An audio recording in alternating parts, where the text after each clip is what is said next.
My name is Emmanuel Wachendo. I hope I am audible. I'm a program officer here at the Institute of Economic Affairs, running the International Trade and Development Program together with my colleague Moses. And today we are tackling the matter of the African Continental Free Trade Agreement. The Institute of Economic Affairs is a think tank, public facing.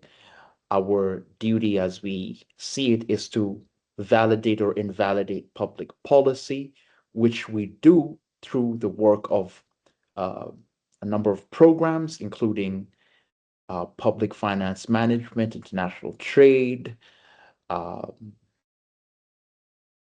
competition and regulation, popular economics, futures and foresight, and constitutional law and the economy. So the African Free Trade, Continental Free Trade Agreement is an instrument that means many different things to many people. To those with a political eye, it means that Africa is finally walking into its maturity and building a supranational institution to rival, say, the European Union. To others, it looks like bureaucrats expanding their the work that they have to do. To others, still, it holds a promise of expanded trade within the continent, and sometimes you get the idea that it is also an instrument to block the world from trading in the continent. So in today's presentation, Moses Mushiri and myself ask what the African Continental Free Trade Agreement should and should not be. We will explain what we think it should and should not be and give a contextual example about what Kenya's place already is currently in African and global trade and how this informs our perspective on the African Continental Free Trade Area. We'll conclude by explaining what barriers we can see that exist to inter-African trade and conclude and then welcome questions from you, the plenary. So thank you very much for joining us. I now invite my colleague, Moses. Emmanuel. Hello and good morning, everybody. As Emmanuel pointed, I'm Moses Mushiri. So I'll be tackling what AfCfTA should be. Well, before we do that, maybe a little background on how AfCfTA came to be. So as we all know, or probably we should all note that the African Union was formed during rebuilding and fight for independence by African states. And therefore that their main agenda was to bring that, to ensure that Africa develops post-colonialism and all that. But after some years, they decided that because we were post-colonialism, we need to build African Union oriented to a different agenda, and therefore the Agenda 2063, which should guide the African Union for the next 50 years, as from 2013 came to be. And AfCfTA is one of the flagship projects under it. So Project 2063 for Africa is just premised on the fact that, well, they have some pillars that they think Africa should achieve, which include prosperity, integration, good governance, and democracy, cultural identity, peace and security, people-driven development, but more importantly, that Africa should rise to a point that it's a global player. Well, African countries are global player, but in this pillar, necessarily what the Agenda 2063 desired to achieve is to ensure that actually Africa can participate as a bigger voice. And this was mostly premised on testing the fact that Africa does not have a permanent seat. And it's good to note that Africa is not a country, it's a continent. That no African member or African country has a permanent seat at the UN Security Council. And according to the diagnosis of the vision or the Agenda 2063, it's because Africa's role in the globe is not substantially big enough for that. Either way, it's good to note that Africa is a small economy. So what do we mean by this? Rightly so, as Agenda 2063 notes, Africa's contribution to the global world, especially on economic terms, is minute. And given that, it means that Africa is especially a price taker than a price setter because of its ability in terms of economics. So to quantify this, you need to understand that Africa accounts for only 2.75% or thereabout of the global economy as of 2024. So the global economy is about 120, I think 125 trillion US dollars, where Africa as a whole, this is a summation of African countries, is about 3.4 trillion, which is a small percentage given that some individual countries, such as the United States, China, Germany, Japan, account for substantially a higher share of the global economy than the whole of Africa. But Africa has a high population, accounting for about 18% of the world population. So 18% of people in the world live in Africa or are Africans. Let's say they live in Africa, that would make more sense. And then the other concept here is Africa is also big in landmass. And then the other big thing is that AfCfTA, in this case, was to form the biggest free trade area as far as we are counting the number of members involved, because AfCfTA has 54 signatories. Well, Eritrea is yet to sign, so that makes it among the biggest in the world, if it's not the biggest. Well, 47 countries have ratified AfCfTA. So AfCfTA is an agreement amongst African countries with an objective to have a single market, to eliminate tariffs and non-tariff barriers, to ensure that we have a custom union so that tax regulation amongst African countries is almost harmonized. Well, AfCfTA also aims to boost industrialization, and also it aims to boost investment by creating a favorable business environment. So based on the aims that AfCfTA has, we are asking ourselves, what should be the best case scenario, or what should AfCfTA stand for? What should it fight for? What should be its mandate?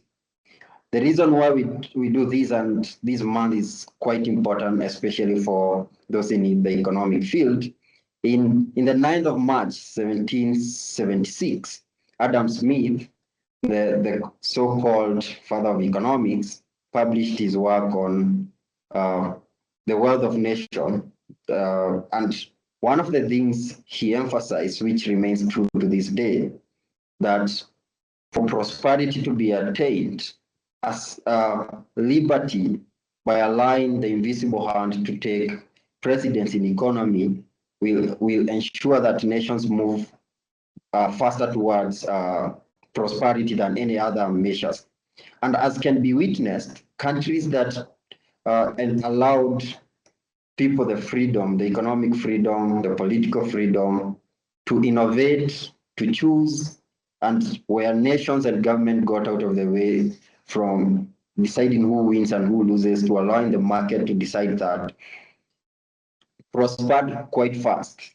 Well, in modern day today, people might relatively say the world has more inequality, but if you check in absolute terms, the world is richer than it has ever been, the world is freer than it has ever been, and human well-being has improved substantially since when some countries in this case started moving towards openness, and this is mostly on international trade, so allowing open trade, and number two, also allowing free immigration of free movement of people.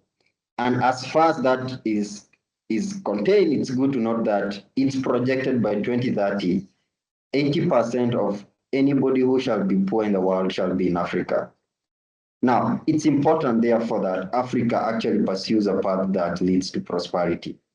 And therefore, our aim in this webinar is to ensure that, especially looking at the international trade front, is asking ourselves, as far as prosperity is concerned, which we badly need, given that Africa has been left out in, or it's dragging behind as far as the great enrichment is concerned. What could AfCfTA become, and what should it stand for to ensure that we actually attain this badly needed or urgently needed prosperity in this continent?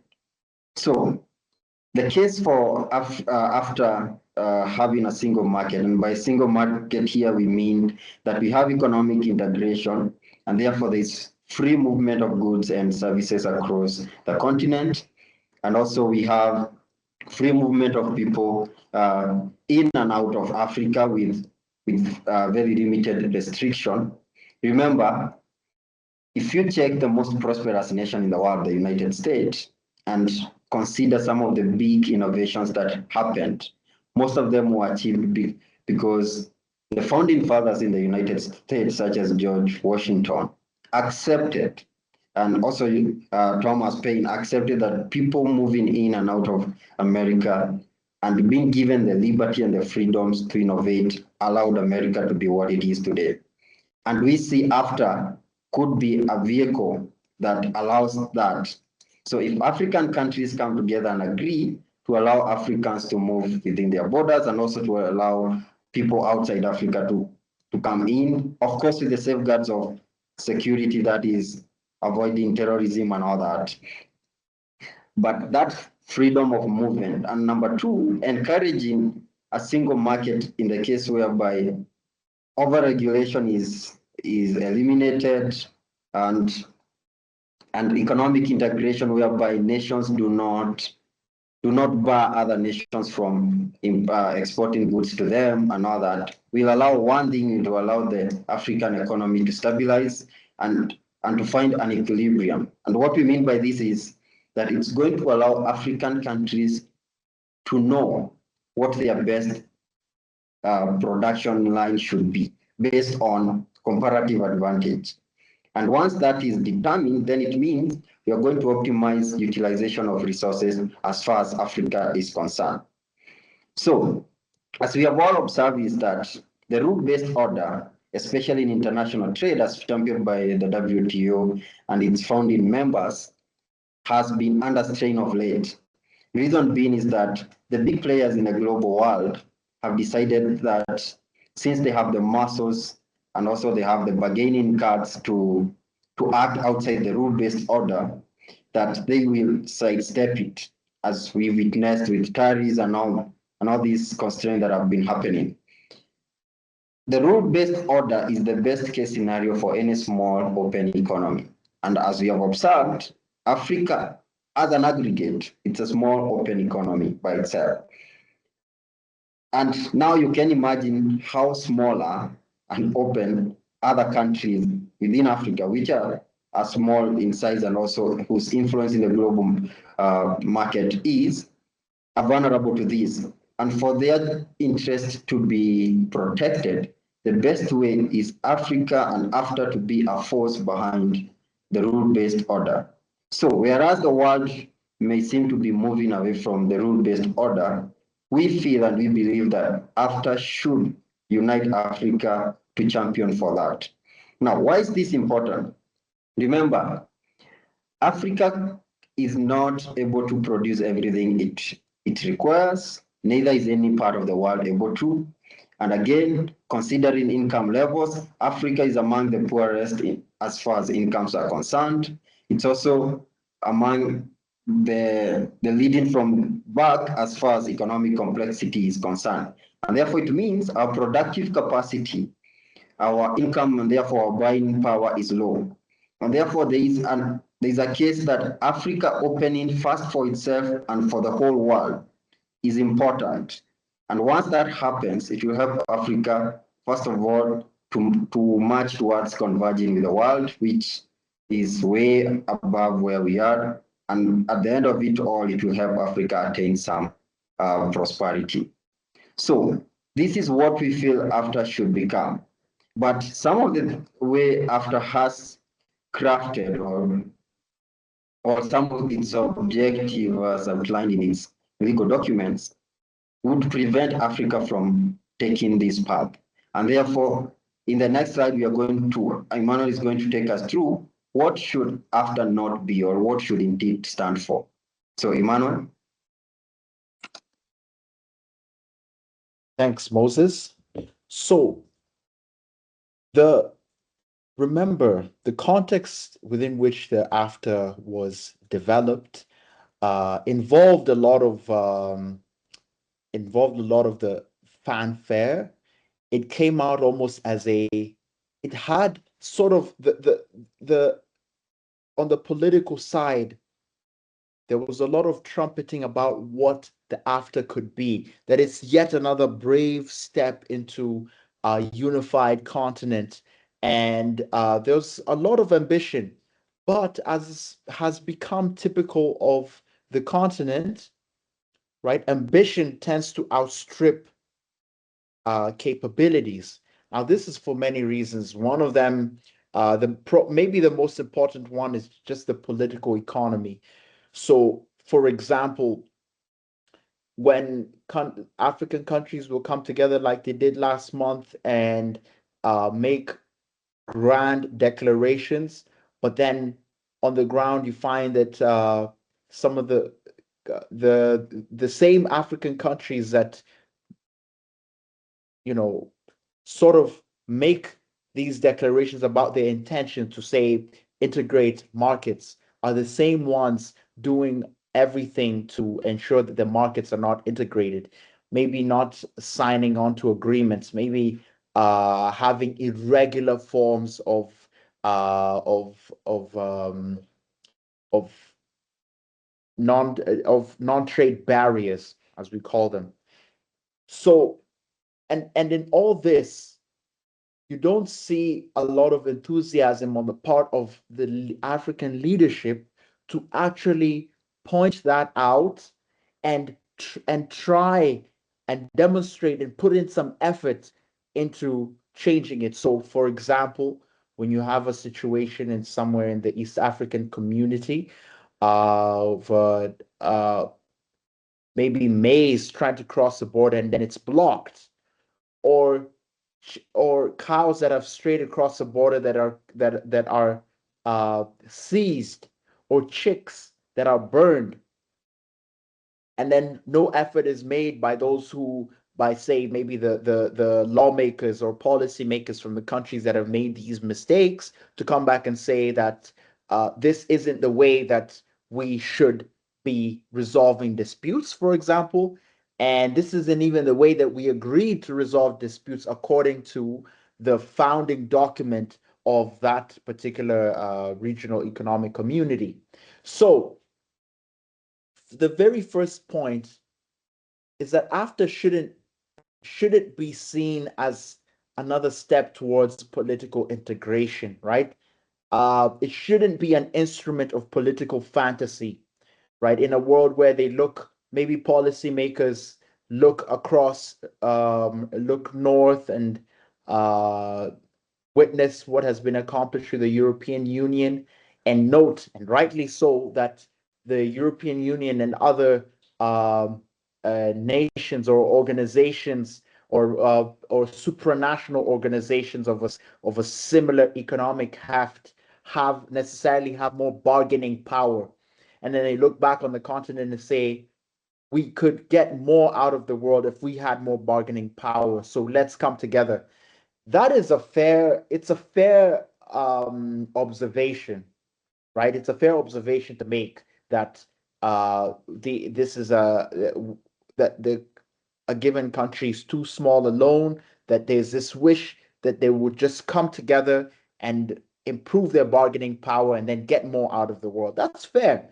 But the reality is that on the one hand, it's going to be very, very difficult to convince uh, those who are exercising power to cede some of their power in order to create this supranational political institution. It's also fraught, given that it's fraught with difficulty, it also shouldn't take up the oxygen in terms of policy discourse and drive us away from just looking at the problems we need to fix right now. So even for those who would like an Africa that is a bit more coordinated in its global policy making, the fantasy of political integration shouldn't be allowed to derail from solving the real problems, which are opening up the borders and having more institutional based and predictable mechanisms for allowing goods and services and factor inputs to cross borders and to even resolve disputes. Now, the second point is a monetary union. So, just like in the East African community, where there's continuous talk and efforts to move towards a monetary union, it's fantasized, right, along with the idea of political integration, right, that the continent should have a single currency and which comes with a number of institutions, including most importantly, a single institution to determine interest rates and inflation rates across the continent. Now, my colleague Moses mentioned the importance of countries discovering their comparative advantages and then building up on them and discovering new comparative advantages and the role that integration into global markets plays in allowing countries to discover these comparative advantages. What a monetary union would do is that it would it would, for example, if you have a region that's resource rich, that's exporting a lot of commodities, like say petroleum, and then you have a shock to that market, and so you have a shock. So, for example, in right now we have the conflict in the Gulf, the Persian Gulf. And what that conflict is doing is it's driving up oil prices, right? And so as these oil prices rise and you have uh, increase in oil revenues and say the currency maybe starts, depending on how long that price hike holds, then you have a currency that also starts to strengthen because it's very attractive, right, to those who are purchasing maybe that African oil that is coming from Nigeria or Angola or Algeria. Well, now the manufacturers, the exporters of manufactured goods somewhere in maybe South Africa or Morocco, who would have benefited from a weaker currency, would want that the central bank do everything to make the currency weak in order that their exports may not be too expensive. But then the importers and the exporters of the importers who are benefiting from a stronger currency might have a different opinion. And now you have a continent um that so given that is possible, that could happen, given that scenario, when it comes time to cede power for a monetary union, it seems implausible that countries would willingly give up that power. So this is true both in the at the level of the East African community and also at the continental level. Now, which leads us to the next point, bureaucratic bloat. So there are certain kinds of institutions that when if an institution to which I am at the helm grows in terms of the money that it's receiving, the budget, its budgetary allocations, and also the powers and authorities conferred to it. Well, that office becomes that much more powerful and it becomes attractive. Then you can see the incentive for a bureaucrat to want and to support any kind of policy trajectory that leads to growth, the expansion of their bureaucracy. So whether this be central bankers who from a monetary union will become more powerful, or even just other forms or other bureaucrats who, for example, whether it's initiatives that are supposed to make it easier for businesses to or let's say adapting some some instrument to make trade easier, that's track trade, or all kinds of. The simple thing is let the borders be opened, let the administration be minimal, and let it be focused on just allowing goods to pass through. Avoiding bureaucratic bloat will be very, very important for in what we think that after should be. So after should not be another place to park bureaucrats for them to create more work to do. That work that is beyond just pulling down the walls and letting goods and services and factor inputs flow.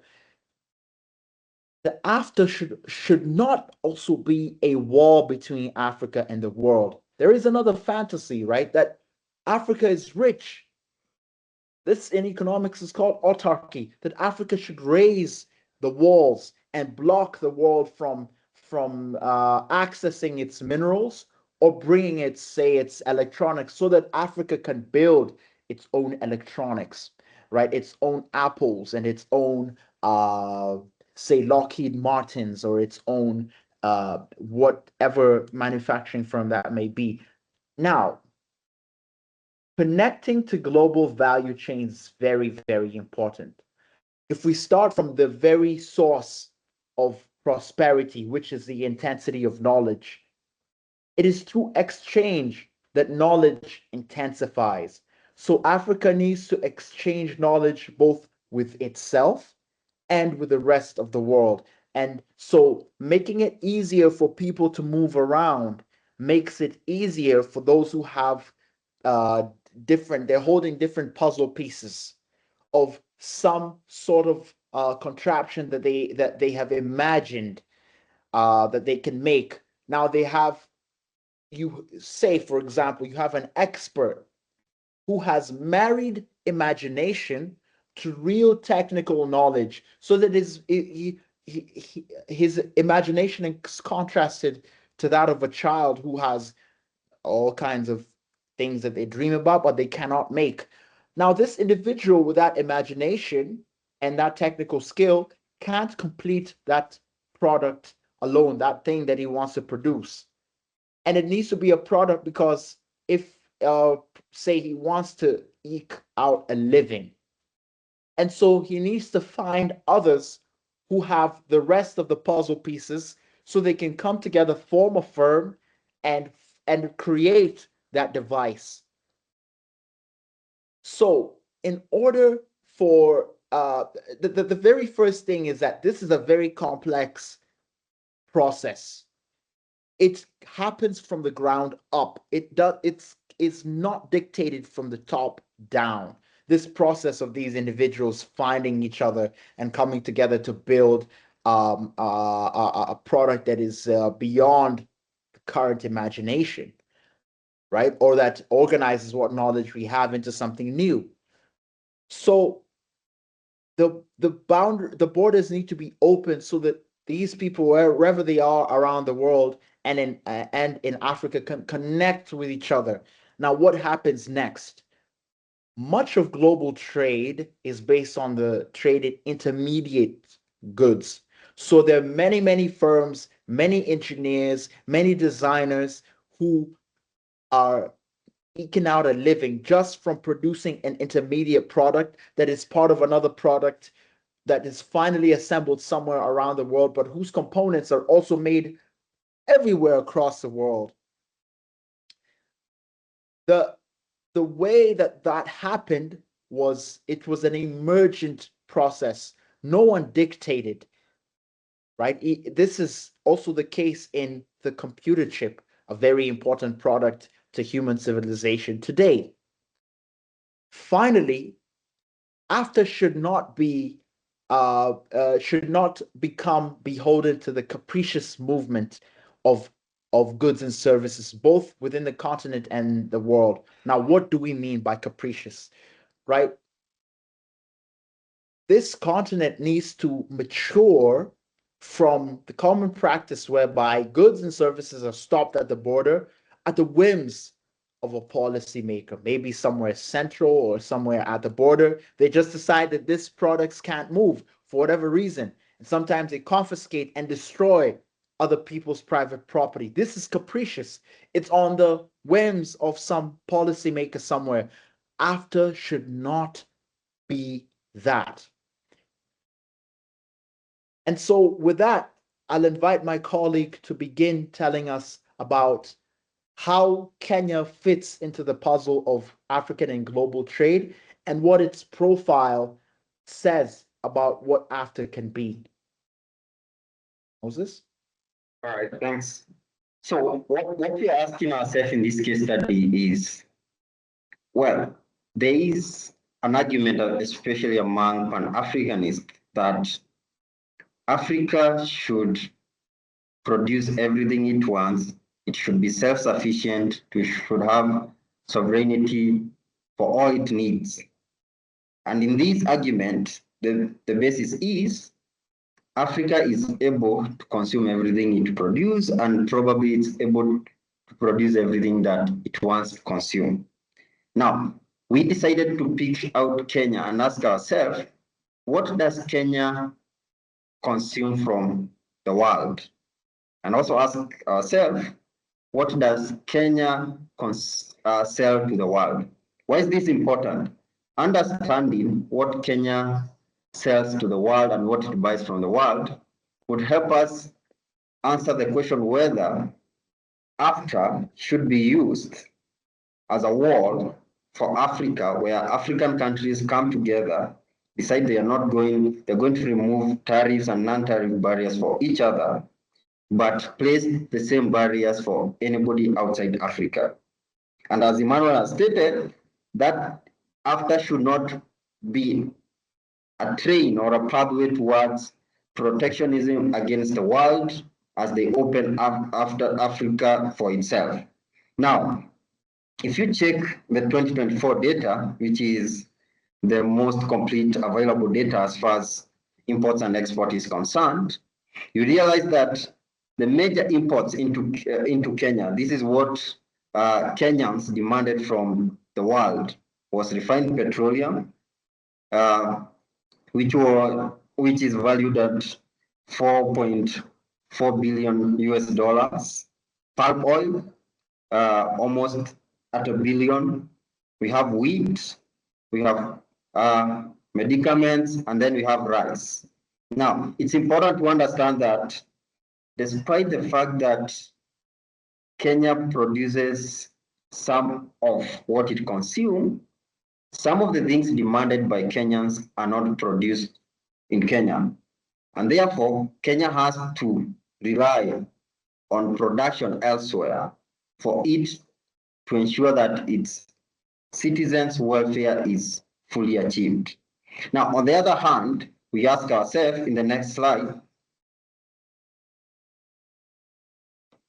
where did these imports come from? Or where did Kenya buy from? And as you can see, as of 2024, the top, the leading import origin in 2024 are outside the African continent. Now, why is this important? One of the arguments we are raising here, the desire for African Union Agenda 2026 to limit or to place barriers on trading with the world by opening itself and assuming that Africa itself can be able to provide to every African need, then this is a counter argument showing you that despite the fact that even with the geographical nearness, and that is important as far as trade is concerned, that some of the a leading source of imports for Kenya, it's outside Africa, with China, India, UAE, the US, and Malaysia being among the top exporters to Kenya, or where we get most of our imports. What this tells you is that some of the leading imports that we saw in the previous slides are competitively bought from outside Africa. Now, we are going to ask ourselves if these leading imports were bought from Africa, where this would come from. But even before we get that, what this tells you is there is a need that Africa, by itself as it is now, still cannot be able to provide to Kenya its leading imports as Kenya would wish, as far as the prices that Kenya is willing to buy them from, the quality Kenya is looking for. And remember, it's not Kenya as a country that is purchasing this thing, it's Kenyans. So it's you and I who probably, when you want to buy your vegetable oil, or you are looking to fuel your car, or even to fuel farms which are producing other things, or even buying raw materials to help in reproduction or in production of other goods. Now, if on the next slide we ask ourselves, so Kenya needs petroleum. It's the leading import is refined petroleum for Kenya. And as we saw, Kenya demands about 4.4 billion, demanded 4.4 billion US dollars of petroleum in 2024. Now, we are asking ourselves, if this was to be bought from Africa, which countries would be able to sell to Africa? Remember, what Kenyans need is refined petroleum of good quality, of affordable price, and this affordable price is dependent on income levels and available incomes to purchase this petroleum. And maybe the biggest question would be, why does Kenya buy it from outside Africa, where other countries in Africa are able to produce the same? It could be a cost differential thing. It could be the barriers that exist between Africa and itself, and therefore that's why we are very supportive of AfCfTA being a pathway to open up Africa, not only to itself, but to the whole world, and making it easier, or removing barriers that make it expensive for people, for example, Kenyans, to buy goods they so desire from elsewhere. So there is a possibility that Kenya can get its refined petroleum from Africa. But as it's seen, Kenya gets most of its refined petroleum from UAE, and Kuwait has been a rising source of the same. And despite the fact that Africa makes more imports than what Kenya demands as far as petroleum is concerned, what this tells you is Africa has a market, maybe not in Africa, but elsewhere for its petroleum. And at the same time, Kenya gets to feed its demand from elsewhere. This shows you one thing. AfCfTA is not important to Kenya unless it meets the demand, the demands for Kenya, and it provides a market where Kenya can survive. And with that argument, we need to understand that the argument that maybe Africa, for example, now Kenya should shut its imports of petroleum, refined petroleum from elsewhere, and decide they are going to demand it from Africa. One, the refining of petroleum in Africa is probably more expensive than elsewhere in the world, and therefore it's in the best interest of Kenya to buy where where there's more competitive prices to avoid burdening its citizens or burdening consumers in Kenya with higher prices. And number two, it's also just the understanding that maybe Africa has an upper hand of extracting its petroleum, selling it to whoever has better refining capabilities, and then buying it back when it's refined. That argument is important from what is considered Pan-African, where that what we have, we should force ourselves to refine or to create more value on it, irrespective of what the cost is, forgetting the fact that, well, whereas that can happen, and most people will say government should subsidize this industry, the trade-off with that is that we end up with very expensive goods, whereas we could buy cheaper alternatives of the same quality.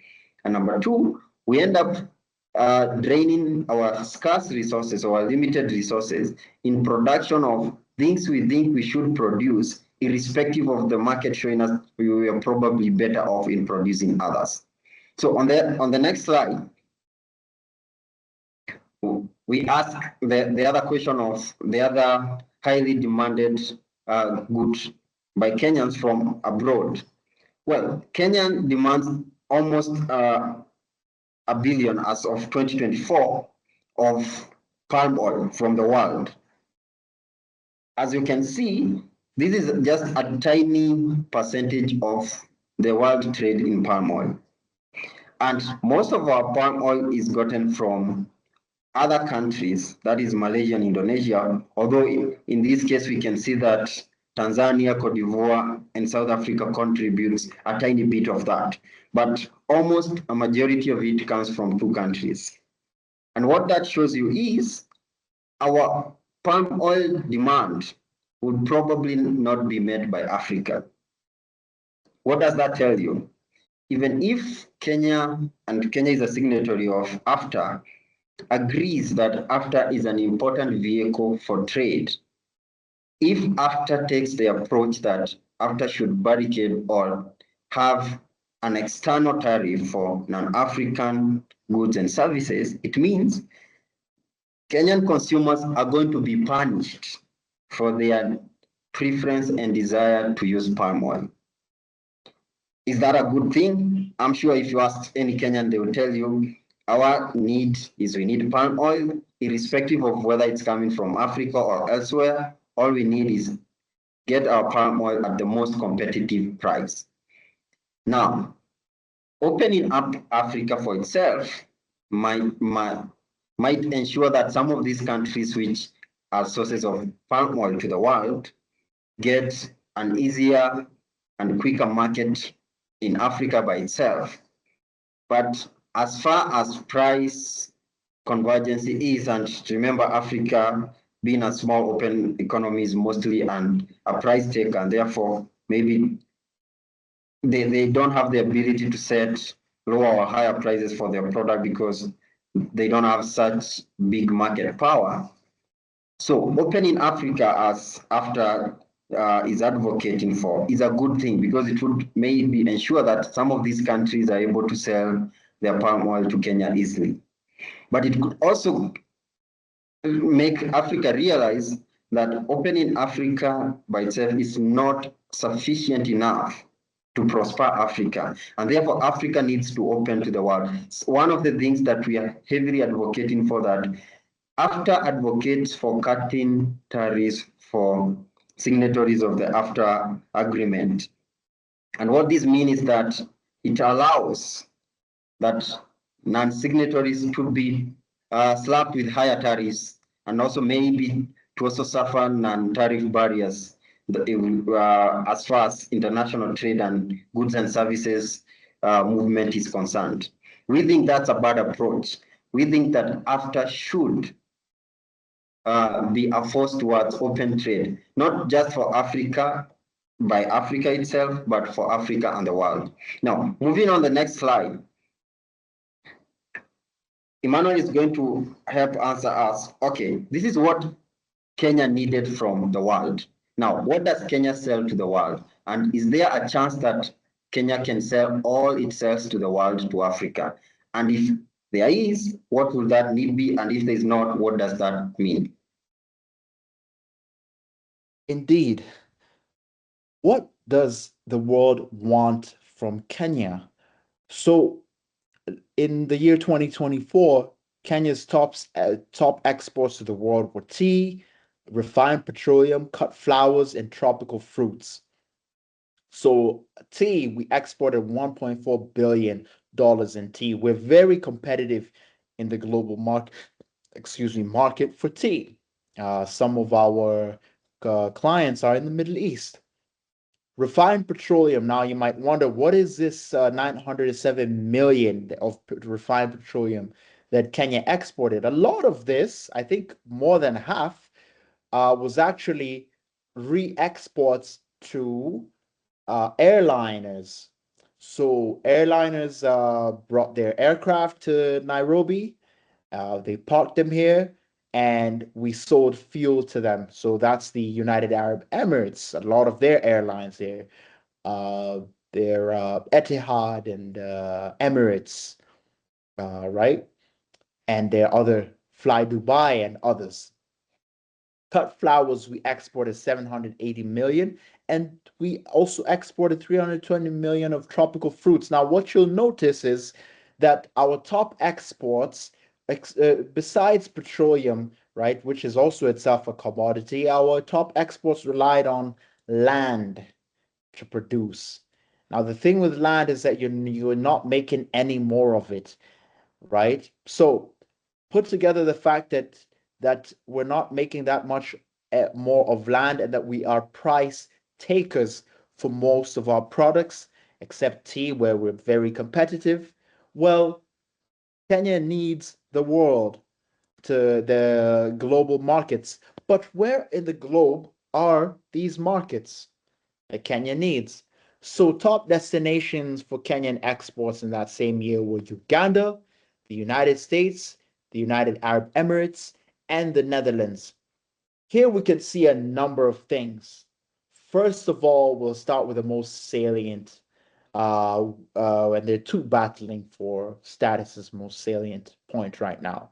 First of all, our neighbor Uganda is a very important trading partner, probably because we have the a port and they do not, and so they must import their goods through Kenya. So some of this might be actually that goods that are coming from elsewhere. But the other thing that you could see is the importance of stable stability and predictability provided by institutions, and and here, because we're talking about global trade, multilateral institutions. So starting all the way up at the World Trade Organization, and then the myriad of other um, multilateral institutions that do everything from ensuring that the sea lanes stay open, adjudicating on disputes on in the merchant trade, all the way down to tariffs being lowered. So Kenya is benefiting here first and foremost from the World Trade Organization, right? And the fact that since the Second World War, we have seen such a precipitous fall in global tariffs. And then, in addition to that, accommodations for poor countries. For example, you find that actually, on average, even though the United States has been raising tariffs here and there, on average, their tariffs are still lower than that of Kenya, right? Which tells you something. Two things. One of them is the allowance that poor countries have been given in global trade in terms of tariffs, right? That they've been allowed to use tariffs as a protective, as an instrument to bodyguard their industry. And then you can see that being able to access markets consistently, how important that is for a product like flowers, which are perishable. If you have an interruption, you can only keep those flowers around for so long. Now, you could see what a threat war is for exports. Here you have the United Arab Emirates, in our third most important trade partner, and right now one of the countries in the crossfires in the conflict at the Persian Gulf. So, who can import Kenya's top export on this continent? So the global trade in tea again was 7.58 billion. Kenya supplied $1.37 billion of that. So Kenya was very, very competitive globally, as it's sort of a whale in the global market for tea. Now, the continent's market for tea is $1.28 billion in value. The biggest consumer is Morocco, all the way on the other side, right? But that doesn't seem to be a problem because um, probably Kenya's tea is being consumed all over the world. You know, it has consumers all as far as Russia, the Eastern Europe. So if these African countries could buy all of Kenya's tea, no, first of all, they can't. They would buy most of, or rather, Kenya could possibly supply the whole continent with tea. But why doesn't it? Well, we can start with the factors that can be controlled and the factors that could change overnight. The barriers, right? The tariffs. So Africa actually has the highest tariffs, some of the highest tariffs in the world. Very a continent where countries that just have walls against each other. So if you could get rid of those overnight, maybe like the question here would be, could you see a change in this? There is an anecdotal story of traders who attempted either it was milk or Kenyan tea that they wanted to make exports to Nigeria, but the I think it was tea actually that there was an importer who was importing tea from the United Kingdom, and he had significant political heft. You know, he had control, some level, some degree of influence in the trade policy making apparatus of the country of Nigeria. And he managed to block that deal because he didn't want his market that he was monopolizing in a way, right? He didn't want to face competition, which is one of the problems that the continent has, this aversion to competition, where even those who are lauded on this continent, like the likes of Dangote, are not actually free traders. They're very much protectionist actors on the African market. And then the next question is, are these actors building their wealth from trading with the world, or are they building their wealth through protectionism?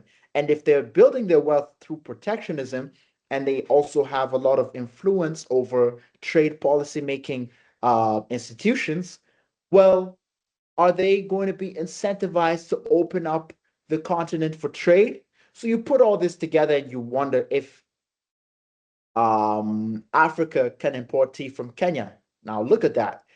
Kenya's fastest growing market for tea was the United Kingdom in that year. 30.2 the exports in tea to that country, I think, expanded, grew by $30.2 million. So, and notably, none of the fastest growing markets for Kenyan tea were on the African continent. So again, this chart is showing what the African continent imported, its imports of tea from the whole world in total. So what about flowers? Who in Africa can import cut flowers from Kenya? So the global trade was 9.37 billion. Kenya's exports were valued at 780 million. So already uh the continent is not Kenya's most important market for flowers. The Dutch, the Brits, and the Kazakhs are were Kenya's leading markets for cut flowers. South Africa, the market for cut flowers was actually very small, just $14 million in the year 2024. Contrast this with Kenya's exports of 780 million. It tells you that the continent's appetite for Kenya's second most important export is not growing anytime soon. So if Kenya blocked its own borders and said, okay, you Kenyans have to consume all these flowers, I don't know if we're going to get as romantic overnight as maybe the Dutch. Maybe the Dutch, what's happening there? Is it a combination of per capita incomes and romance that's attracted so many of our flowers? Does a continent need a campaign in romance so that they too will find some value in African flowers? Are we an unromantic continent? So I'll invite my colleague Moses to tell us more about the existing barriers to African trade and showing why. So we've already shown you that the continent doesn't have an appetite for Kenya's goods. That's as things stand. So what could be some of the reasons why? Well, it's important that we understand that some of the barriers to Africa trade in itself are are probably beyond the movement of goods and services, and it's an income problem. Like Emmanuel stated, and rightly so. For example, if you take the case for textile in Kenya, Kenyans prefer textile as a research, and you can find this on the IEA website. Most Kenyans prefer apparels and footwear that are either equal or below 1,000 shillings, as some of the research we did. Some of the high quality textile or apparel made in Kenya are targeted for higher income markets like the US. And given that Africa is almost relatively the same in terms of incomes, with some countries being way behind and others relatively near the middle income, what that tells you is that Africa, in the present as it is today, even if it decided to only trade by itself, does not sufficiently have enough incomes to consume everything. So if Africa Union under the Agenda 2063 or after decided that Africa is going to close its borders for the world and try and force itself to only trade by itself, what that would mean is that it would scare away business, because some investors who, and rationally so, would realize that, okay, we can't produce some of these goods because they will not be consumed here. And even if they would, they can be consumed here. It means government will either have to force prices to be at a certain level, and therefore profit margins will be heavily constrained. And therefore, Africa needs the world. But even so, Africa has been a barrier to itself with many countries, and especially because, for example, Kenya is a member of the East African Community. The East African Community Common External Tariff states that if you are outside the EAC, then you are liable to pay certain tariffs level, with the average being that 5% on many goods. What that means is that East African Community is a wall to other African countries. You find that other countries are members of COMESA, there is ECOWAS on the other end, and all these other 8 regional economic blocks that exist in this country as notified by the AU. So this overlapping membership, each with common external tariffs, mean that Africa by itself has so many overlapping walls or barriers to itself, and therefore those should come down if Africa is to trade more by itself. There is an infrastructure gap, but one of the misconceptions with this is that government needs to start building infrastructure everywhere.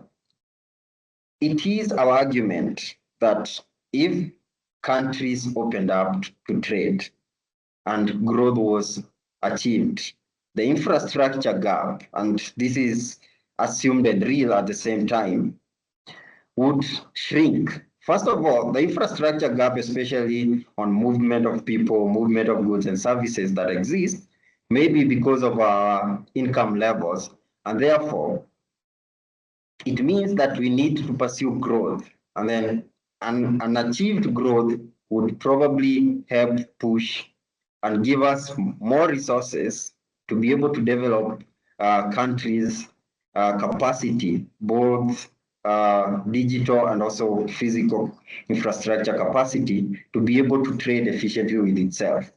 But before then, remember, if Africa becomes government directed led market, then so many inefficiencies arrive. And what that means is our cost of production is high, which means that even trading with ourselves is expensive because most people do not have the income bandwidth to trade with that. And this budget constraint, of course, means that maybe Ugandans will not be in a point to consume Kenyan flowers, irrespective of how good Kenyan flowers are, or even tea, which we produce of higher quality. It could mean that Africans cannot be able to also afford that. Well, this does not mean everybody. Of course, we have very high income Africans, but it means that a majority of them are not able to. Now, one of the most limiting things is there's a very big differential, especially when it comes to governance in Africa, with some countries under dictatorship, others under democracy, others still struggling with other forms of governance. Now, political goodwill is necessary if Africa is to trade by itself. But as far as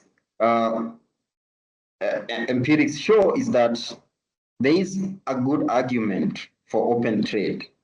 But given that some countries are under dictatorship and also some countries are under chronic capitalism supported by corrupted democracies, what that means is that vested interests take precedence a lot. And like we argued, we have seen big producers in this continent arguing that Africa needs to close its borders uh, from importing some of the things these producers produce. Now, that is wrong and bad for Africa in this sense. If we monopolize, we give monopoly power to some big producers in the country, what it means, they get the power to control the prices. Now, opening up to competition, both from Africa itself and from the world, would give Africa a chance to allow innovations to take place, to allow efficiency to go up, and also to allow utilization of the resources in the best way they can, and allowing ourselves to buy what is cheaper to buy than produce, and also produce what we can easily sell to the world in this case. One of the barriers to intra-African trade is rules of origin. And we see after, especially under the rules of origin, getting into this trap.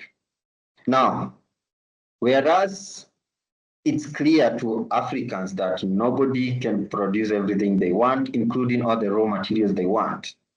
The rules of origin, if placed, for example, and they say that for something to qualify to be made in Kenya, it has to have, let's say, 50% of Kenyan raw materials. And it happens that raw materials from Kenya are very expensive. What it means, we are exposing Africans to higher prices. Our argument here is we should allow countries and farms to add value to whatever material they can, irrespective of where it's sourced from, and allow us to move these goods and services within the continent. It's self-defeating to put benchmarks of rules of origin and then say we are open to trade, but we will only not charge tariffs on things that are 50% African or 90% African or whatever benchmark that will be placed, because the AfCfTA agreement is yet to fully develop the rules of origin mechanism. Now, Africa has stagnated, and we are heavily an agricultural continent, or let's call it an extractive industry country. And one of the reasons this is because, of course, the trading off that happens with us barricading ourselves with very high tariffs. And therefore, our manufacturing has stagnated. So it can be argued actually that almost all countries in Africa almost produce the same thing, save for those that are endowed with some very specific raw materials. And therefore, it remains the case, we still need to ensure there is liberty and openness in our economies to ensure we establish those levels that will allow us not only to grow, but it also give us a chance to ensure that we can be able to add more value on some of these goods. Remember, 29% of all foreign consumed goods, the value is added from a different country. And that might increase as time moves by, and therefore it's necessary that we do that. And this also shows that we need to drop the mentality that governments need to decide which industry we focus on and which ones we let deal with. We need to allow the market to take precedence so that we reduce the trade-offs that we are doing with, and that will, in a big percentage, of course, boost our production within the country. Well, of course, we have so many non-trade barriers with all the borders licensing that has to happen, and especially Africa has a lot of constraint when it comes to trade facilitation. Well, with the digitization of infrastructure as is happening, and Kenya has been taking some good strides toward these non-tariff barriers and also non-trade barriers, some of them will be limited. But also the goodwill that exists. For example, due to politics of countries, we see sometimes when countries stagnate, they will blame other countries within the continent of maybe taking all their markets or taking all their jobs. And well, whereas these narratives might be false, the presidents they take make build some hostility that are negative to trading in the continent. So as I wrap this up and allow Emmanuel to do the conclusion, we should note this, that as far as trading is concerned and movement of people from one country to another is concerned, Africa still is dragging its feet towards opening up to itself. And as can be witnessed if you check, for example, the growth in GDP since liberty and opening borders start coming into face in the 1820s, and given the US, which was rather small in terms of its economy, to what it is today, about I think 20% of the global economy. Africa needs to learn from what has worked in other continents, and it needs to heavily borrow from that. Otherwise, outside of that, and if Africa decides that it's going to barricade itself in its own walls, no matter how efficient they make it intra-Africa trade become, Africa still needs the world, and it should champion. And we fully believe after African Union should be the next big voice as far as multilateralism is concerned. And this is also important, especially in international traders. The ministerial conference that will be 14 under WTO, the World Trade Organization, that will be happening in Cameroon is concerned. We feel that AfCFTA should draw its voice in support of WTO and its mechanism. So allow me to invite Emmanuel, who will make the conclusions. Thanks. Thanks. So thank you, Moses. Now, as I continue, I wanted to make a quick, this is a housekeeping. There's a poll that's been shared by my colleague, Michelle. If you would be so kind as to uh, look at this poll. Now, AfCFTA has been shopped as a trade diversionary fortress by some. We disagree that this is what it should become. In fact, it should be a vehicle for integration with the world, because when you look at the fundamentals The world is only becoming more integrated, and a lot of the world has become wealthier through integration. And in fact, in the case of our continent, many on our continent have enjoyed improved livelihoods in spite of their policy failures or the policy failures of their policymakers, because someone else somewhere else in the world has so improved their efficiency in the production of a myriad of goods that they've allowed Kenyans to consume these goods at lower price points than they would have been able to had this not happened, because our incomes are stagnating. Kenya only grew, right, in let's say in 30 years, we only grew by 25% on a per capita basis. And yet, on that slow income, because of countries like China, and other countries in East Asia, because of their productivity, countries like Kenya have enjoyed the have been able to enjoy the choice, the consumer choice presented by this the imports of these goods. So when we talk, for example, about clothing, some the one of the most basic consumer goods, Kenya could not produce goods at price points commensurate to the demands of Kenyan consumers. It is because of opening up our borders to this trade, even the trade in secondhand clothing, that Kenyans were able to enjoy the level of dignity offered by a wider choice in the consumption of clothing.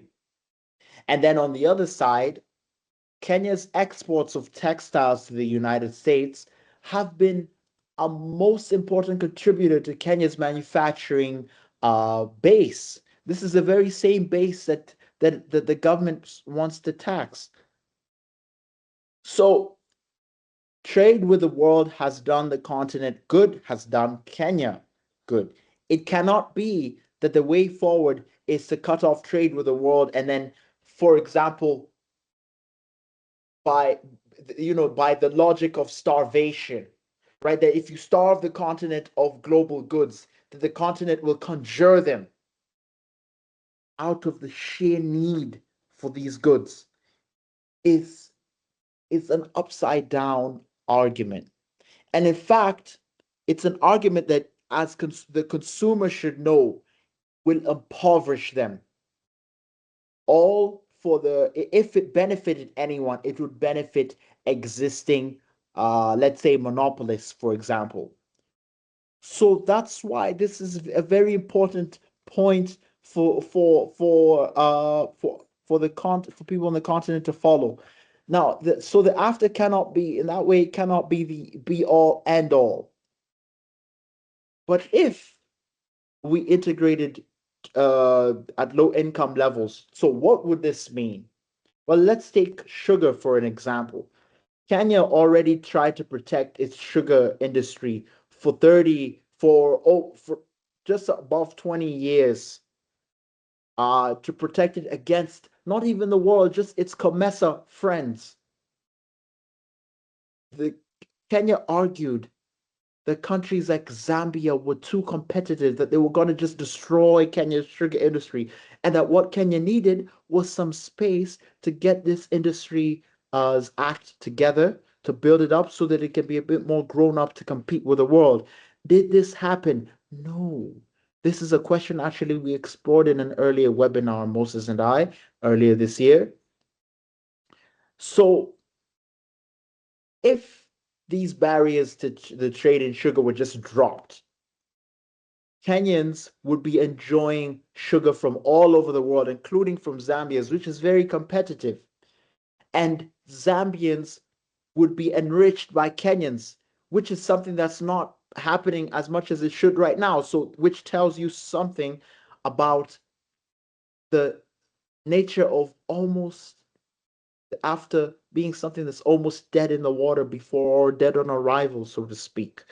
So we have our own two things here, our own hypocrisy to confront our own ambitions that are outstripping the reality, a reality that we refuse again to confront.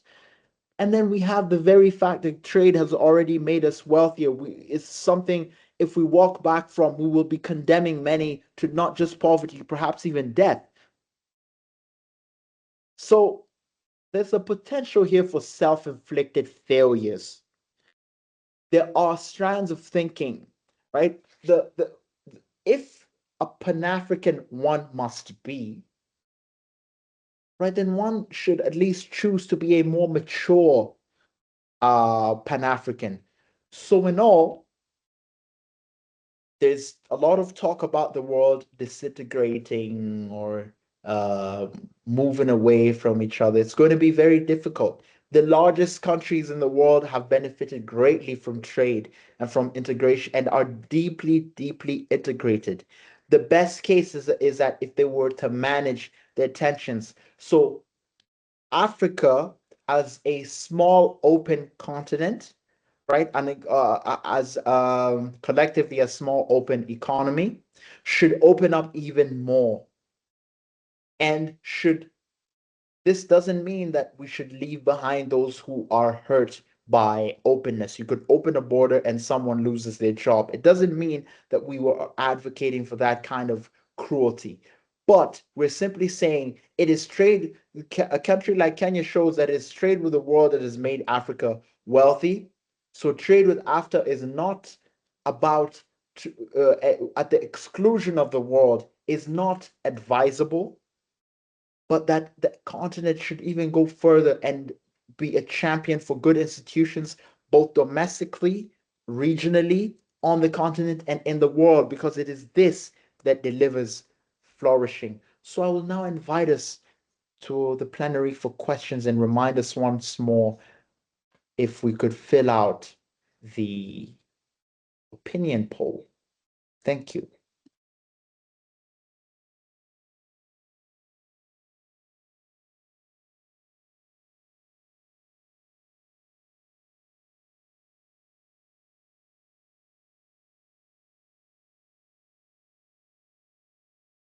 Uh, Thank you very much. My name is Fatma. I don't know if you can hear me. Can you hear me? Sure. Yes, yes, we can hear you. Thank you very much. I think this has been very insightful. I believe time has not really allowed us to have more in-depth discussions or presentations, more than this in the different sectors. And I look forward to more of the same. But I would like to inquire if A will be given the recording and B can we get the slides. I've shared my email address. There was really the discussion around every single DMO, every single business desk is how do we make Africa work, and accelerating it obviously is not going to be easy. So we would really, really like to see how we can closely collaborate and sharing information such as this, and will enable us to also develop programs that will help us at least at the initial level or the earlier stages to begin to talk to each other as African entrepreneurs. I Yeah, hope we will get thanks. the recording and the slides. Thank you. Yes, thanks. I believe that was Fatma Bashir. Thank you so much for your comment. And actually, on that note, I'll make something else clear here that we don't think that the continent needs. Now, this is what I understood from your last comment about programs that we need and that Africa needs to talk to each other a bit more. We actually think that now I'm assuming that what you meant is that more programs by the governments to explain what's going on, explain trade, explain opportunities.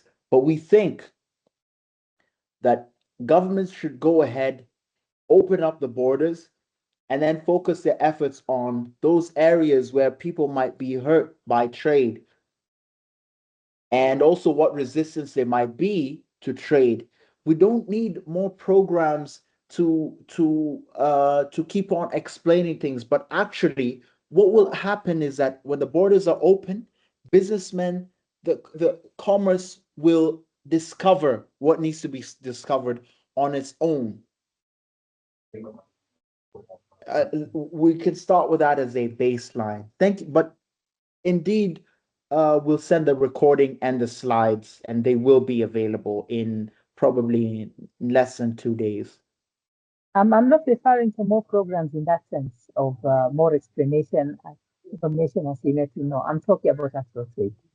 This is where we are now, because if you look at where we were with regional markets, including the Gulf states, we're exporting a lot of our livestock, our chilled beef, our fresh produce.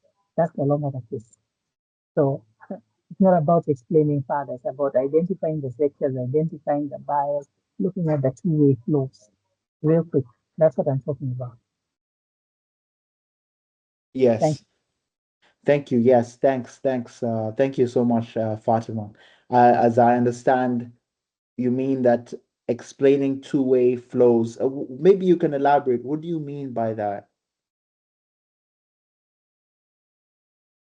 I'm talking about doing actual trade, finding those alternative markets. Are they in Zimbabwe? Are they in Botswana? Are they in Sierra Leone? Are they in Egypt for our flowers, for our tea? Likewise, for increasing purchases of our oil, palm oil, reducing dependency on markets so that we increase our flows, inflows, and outflows within Africa for trade. This is what I mean. It has to be deliberate, and it has to start with one step, one product, one sector at a time. And that's what we are ready to do. Okay, I see. I understand. So, my comment on that is that when you open up the borders, consumers and producers can find each other. Now, okay, there are cases where you know, some help might be required. So, for example, what is the work of a trade officer in an embassy, right? It might be to say that Kenya has these markets or has these products that might fit in your market. Can I connect the two? But this should not come. This is a process that doesn't need to rather opening borders doesn't need hand holding itself. You just open the borders as a matter of fact. The exploration happens both in both by the consumers and producers own volition, but also with some you know, some exploration by on the part of the state in terms of helping people find the markets. But what I'm hesitating or pushing away from is trying to find a market first and then opening the door tentatively. What we're saying is the other way. Just open the doors, and then where help is needed, give that kind of help. Thanks. I wonder what you think of that. And I invite also others to chime in.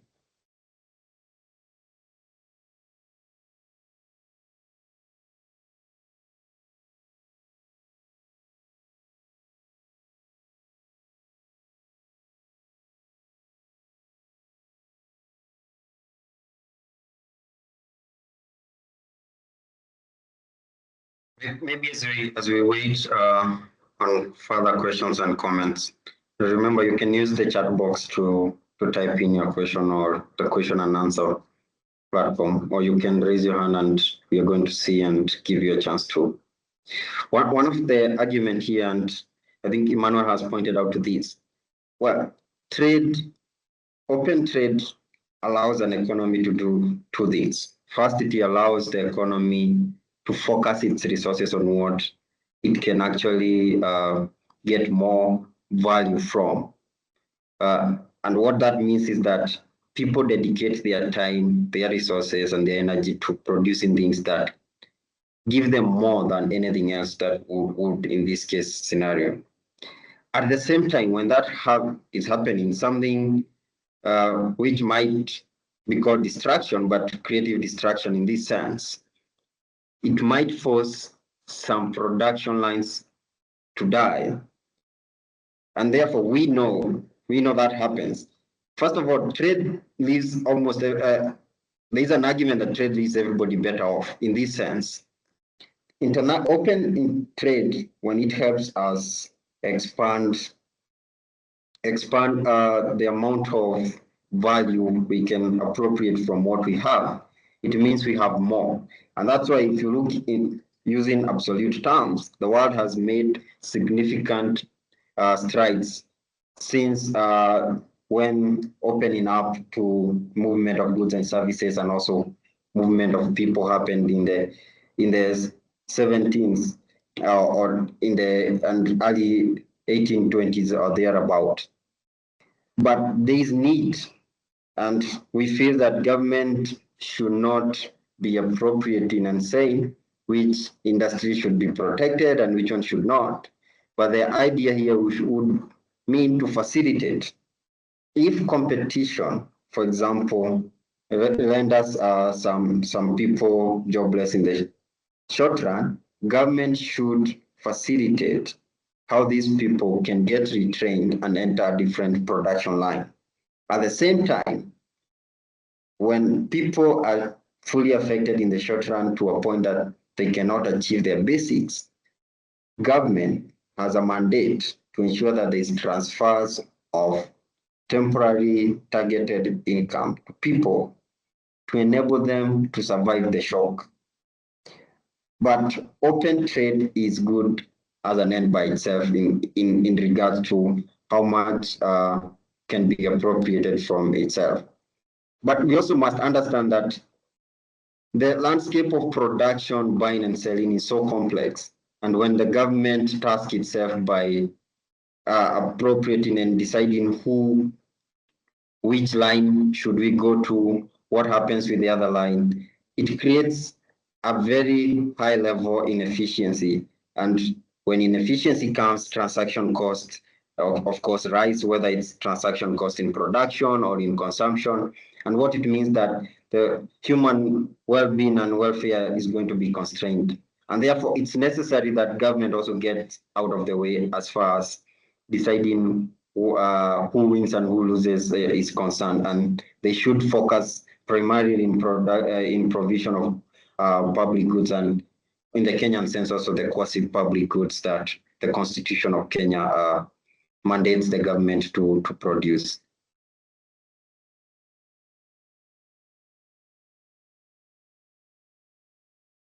So I don't see any. Oh, Lillian, go ahead, Lillian. Sorry. Okay, thank you very much for that presentation. I just have one question on the rules of origin. I think you indicated that that's one of the barriers to trade. And I'm wondering, since we know trade has been taking place under AfCfTA since sometime in 2021, I wanted you to clarify whether this trade has been taking place without considering the rules of origin, or is it that some sectors are considering those rules and other sectors are not? Thank you.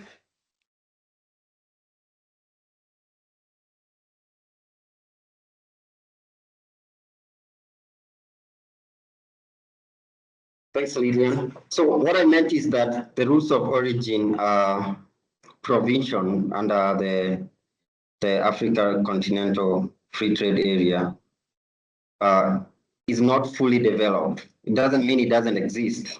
It exists and it has benchmark of what is wholly obtained, and it states that some materials are fully from a particular state.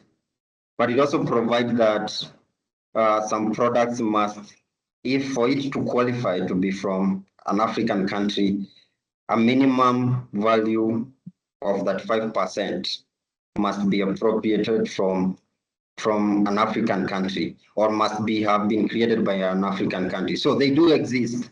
The existing gap today is based on some of the products that remain sensitive, and it seems that the signatories and the country are yet to fully agree on them. but it's been worked on.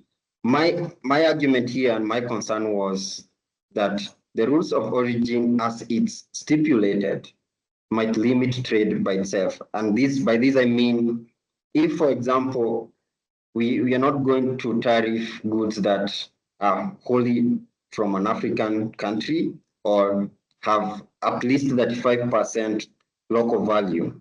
What that means is, if, for example, Kenyan farms decided to buy raw materials from elsewhere and probably just add value of 20%, they will be considered to be foreign goods. And we think that is detrimental to trade by itself. And for that case, we think that the rules of origin should be crafted in a different manner rather than limiting how much people can. We also understand that, of course, maybe it limits, and also it's being able that why would we buy things and claim they're from Africa, but they are foreign just because somebody in Kenya bought them and then they're selling them to us. And that's our argument, that Africa should also open to the world. So if by opening to the world, it means that now whichever consumer in whatever part of Africa desires a specific good, and it can be bought from, let's say, outside Africa, they buy it directly from them. But even so, if an African country decides to buy things and add some value on it, which is not equivalent to that 5% of it locally, but wants to sell it within Africa, they should be allowed to do that. And the reason why, borrowing from an open small economy like the Netherlands, which happens to be a high importer in, for example, things like flowers and also things like some agriculture products like potatoes. It imports them from other countries, and also it's able to sell them within the European Union and other countries. And we think Africa should be open to such kind of arrangements. Thank you very much. Emmanuel, if you would want to add something.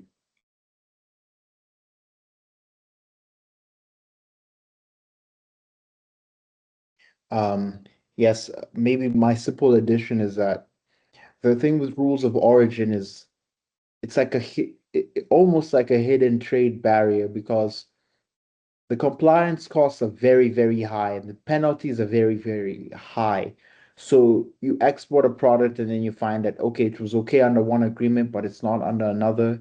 It makes things complex. And in a world where more than 50% of goods traded are intermediates, right? That means they're not finished goods. Rules of origins will, maybe, they become more ridiculous as time passes, or more of ridiculous in the sense that it takes so much compliance to to meet them, that trade is just being made unfree. That's my comment.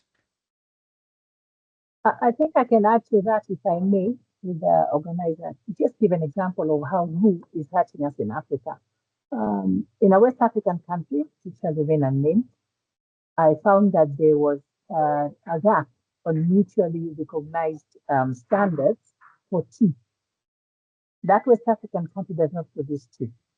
It imports the tea we export to UK, Sri Lanka, whichever country, Pakistan. It imports the tea without any rule of origin. But when I want to send tea into that market, I will be stopped because they do not have mutual recognition with Kenyan tea. Yet we produce tea, that country does not. So probably, and this is where the political goodwill comes in, and this is where the tariff barriers come in. One would look at a scenario where if I am the primary producer of tea and coffee in East Africa, the 8 countries are likely to be having 50% of us in that production line. We set the rules of origin, or we set the acceptable standards that can be accepted all over Africa. Cocoa, shea butter, whatever that's coming from the other side. If they're the primary producers, they give us the standards which we accept. We'll move faster towards ROO. We'll move faster towards MRAs. We'll move faster towards trade. Because I've got containers here of tea that want to go to our West African country, but can't go. Because the West African country said we have to meet with your standards bodies, finalize our standards, and then you can start business. We're still in 2026, maybe that's 2027. So these are some of the areas, and this is where we face challenges because even our policy advocacy doesn't go in the direction of strategic inputs. It goes still at that lower level of tactical. This is what we need to do. And then we keep setting for each other a lot of natural barriers on the road. You try sending something from Kenya to a Southern African country, which under normal circumstances should take 500 kilometers per hour divided by the length. No. And it's not about the borders because the problems are within between the borders. So I think we should not just open the borders as a simplistic approach. For me, that's simplistic. Seeing the amount of work I've seen in that direction and the challenges, we should be looking at increasing neighbors trade and increasing inter-Africa trade so that there's no reason to stop or delay anybody's shipments because yours is also going. So it's not a one-way thing. So it's almost like sitting down and saying, I'm strong in tea. I'm strong in livestock. You're strong in, macadamia. You're strong in cocoa. You're strong in this. Let's do that business first. When that happens, the border will open naturally because everybody is exchanging money.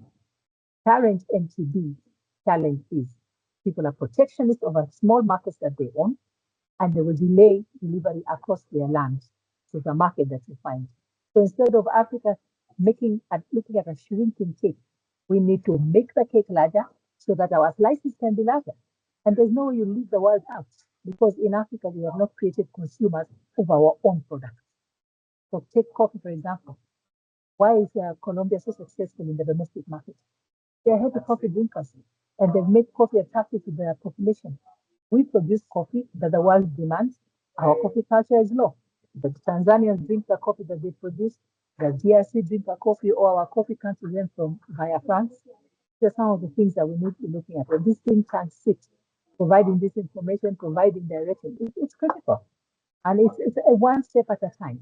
But it is something that we have to come to the reality of because we are the ones who are suffering under the current situation. Our goods are rotten. They are rotting at the airports. They are rotting on the farms. Because even if you want to give them out for free, there's nobody to eat them. I submit.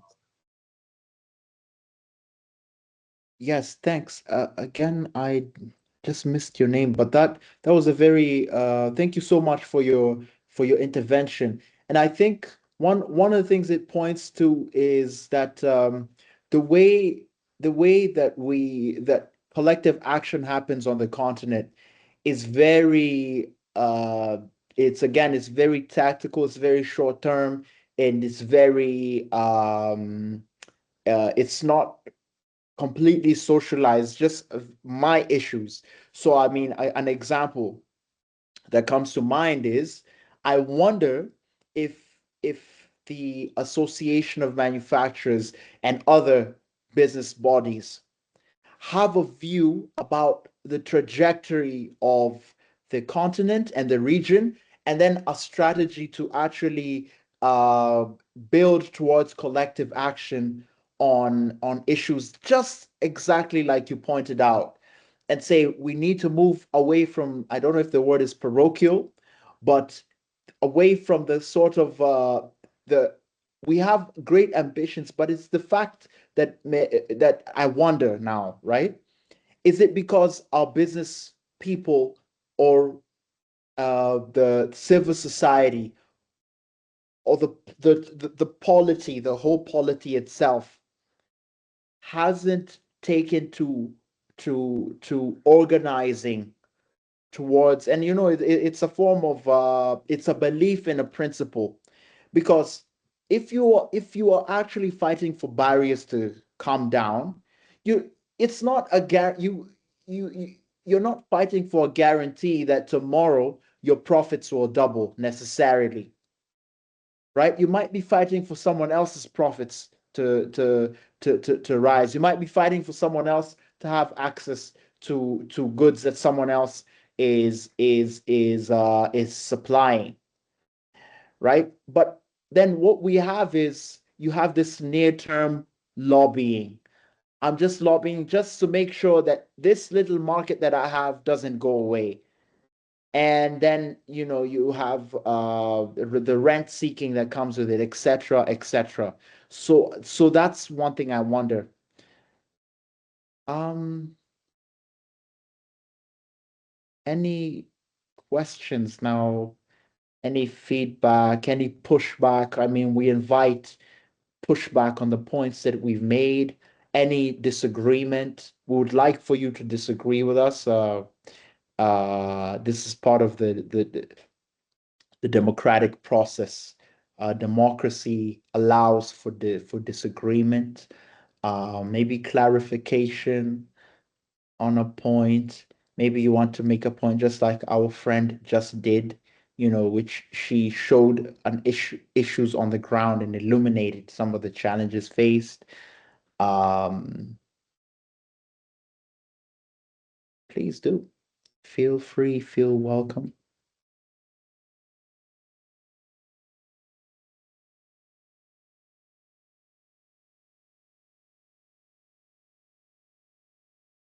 I mean, as questions are coming in, Singapore has become very common, right? Currency in Kenya. Singapore actually liberalized its trade unilaterally, which means they didn't wait for someone to tell them to open up their borders, and they didn't wait for tit for tat. Hey, if you do this, I will do this. They simply had faith in the value of trade and then in what it can deliver to them, and they opened their borders.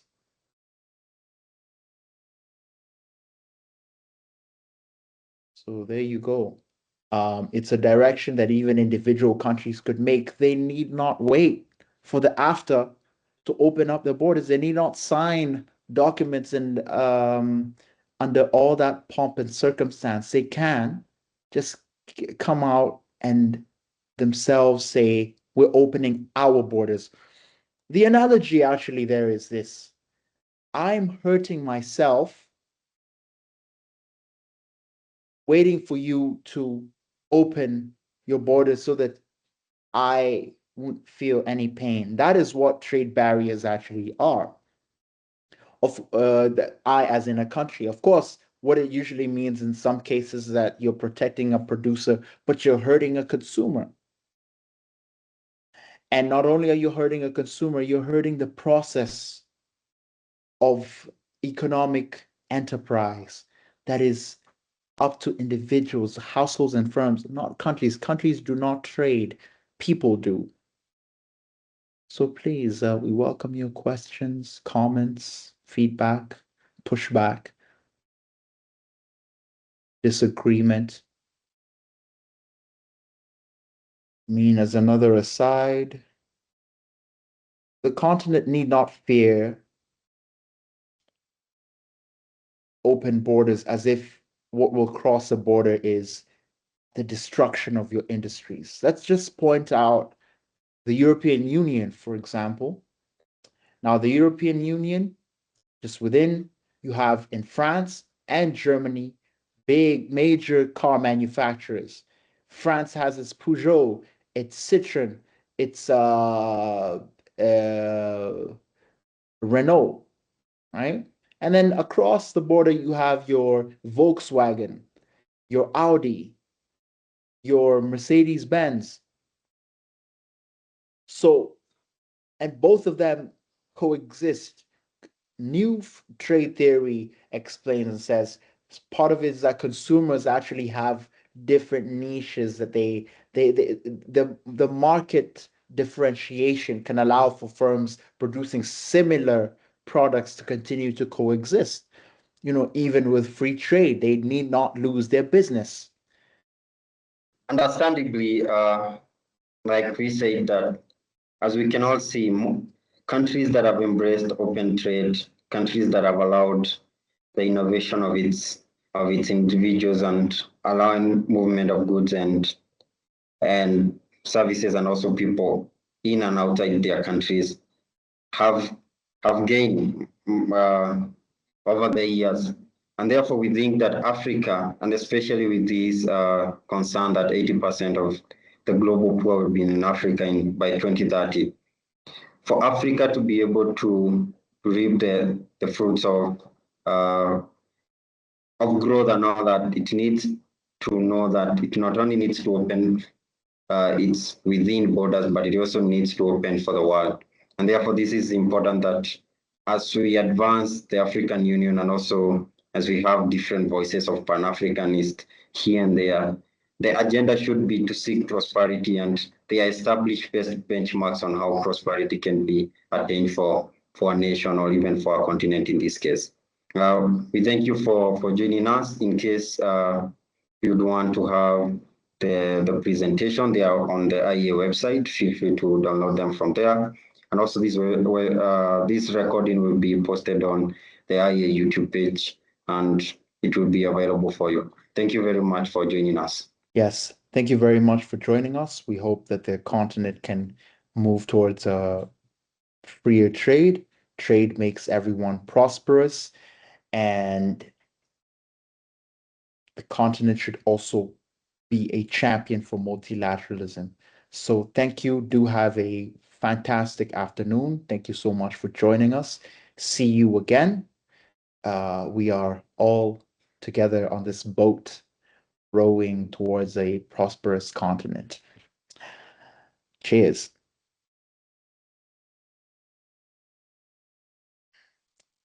Thank you, Michelle and Justice, our colleagues in the background, doing some critical heavy lifting to keep this channel online.